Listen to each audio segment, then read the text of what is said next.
اسلام میں مایوسی اور اللہ کی رحمت سے نا امیدی بدترین کفر ہے۔ ایک خاتون بیان کرتی ہیں کہ میرے شوہر کا انتقال ہو گیا اور اس وقت میں 30 سال کی ہو چکی تھی۔ کہتی ہیں کہ میرے 5 بچے تھے اور اس وقت دنیا میری آنکھوں کے سامنے مکمل تاریک ہو چکی تھی۔ میری حالت یہ تھی کہ میں دن رات روتی رہتی تھی، یہاں تک کہ میری بینائی بھی بہت زیادہ متاثر ہو چکی تھی۔ مجھے آنکھوں کی روشنی کے ختم ہونے کا بھی بہت ہی اندیشہ تھا۔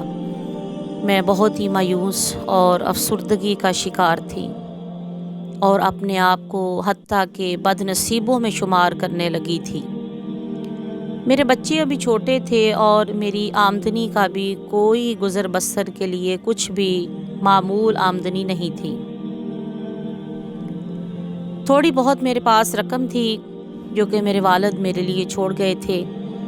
ایک دن میں نے اپنے کمرے میں ریڈیو کا سوئچ آن کیا تو اس وقت قرآن عظیم کا پروگرام نشر ہو رہا تھا، اور اس وقت میرے کانوں سے جو آواز ٹکرائی وہ یہ تھی کہ رسول اللہ صلی اللہ تعالی علیہ وآلہ وسلم کا ارشاد ہے، جو کثرت کے ساتھ استغفار کرتا ہے اللہ رب العزت اس کے سارے غم دور کر دیتے ہیں اور ہر قسم کی تنگی اور پریشانی سے بھی نکال دیتے ہیں۔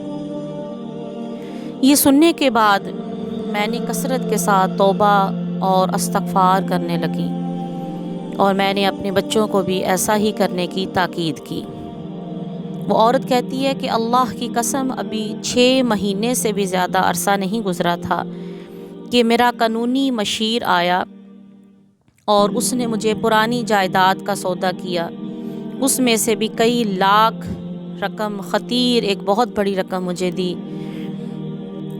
اللہ نے اتنا کرم کیا کہ میرا بیٹا پہلا طالب علم تھا جس نے قرآن عظیم حفظ کیا، لوگوں کی توجہ اور عنایت کا مرکز بنا۔ میرے گھر میں خیر و برکتوں کا نزول شروع ہوا۔ میں آرام و آسائش کے ساتھ خوشیوں سے بھرپور زندگی گزارنے لگی۔ میرے تمام بیٹے اور بیٹیاں سعادت مند اور نیک بنے۔ میرے گھر سے تمام رنج و غم، مصیبتیں، تنگیاں سب دور ہو گئیں اور میں خود کو خوش نصیبوں میں شمار کرنے لگی۔